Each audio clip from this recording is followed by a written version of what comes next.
All right, Tyler, so we go way back. Remember seeing you at St. George's. No one knew who you were. Under-recruited. You land at George Mason. Spin forward. You're at Marquette, Big East Player of the Year, taking this team to the tournament multiple years.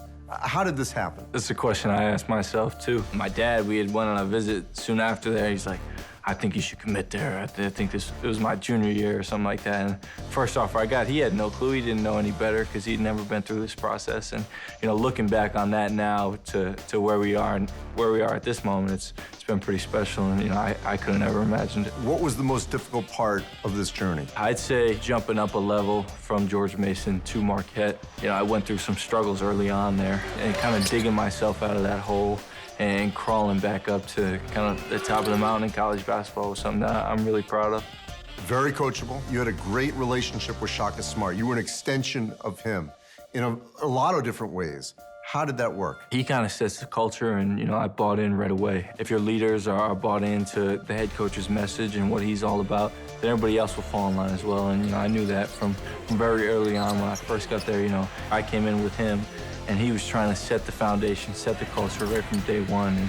And I didn't know any better. I'd never been a part of something like that had meaning behind it, that had different principles that we wanted to follow. And once I really got on board with it and understood it, then I just took it and ran with it.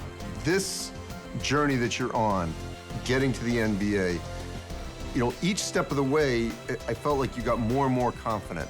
When did the NBA piece come to where you say, you know what, I can do this? I wasn't even so much thinking about the NBA. It was kind of a vast, vague dream in the future. I was at George Mason. I didn't know any better. And even my first year at Marquette, saw some guys, we had a kid, Justin Lewis, who was maybe getting looked at by some NBA teams, but I never thought that, me personally, I was that level. And like you said, it goes back to confidence. And I'd kind of lost my confidence, lost my way about me. But coming back for that second year at Marquette, kind of getting my feet wet, really grow into the person and the man that I would ultimately become. And it really started at that moment, just becoming secure within myself. And from maybe midpoint on last year, I really gained that confidence back and took it and ran with it and was able to be the Big East Player of the Year and All-American, do the same thing this year, All-American again.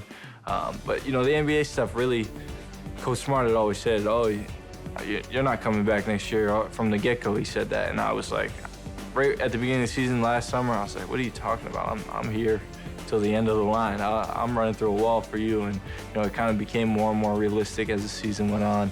And here we are. Playmakers in the NBA, you better be a good leader, winner, tough, and you're gonna have different size guys coming at you. How ready are you for that? I'm as ready as I can be.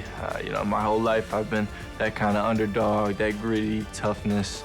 That's my whole mentality. That's who I am. That's my makeup as a person. So, just carrying that with me to that next level, along with that confidence, is going to be something that'll suit me well.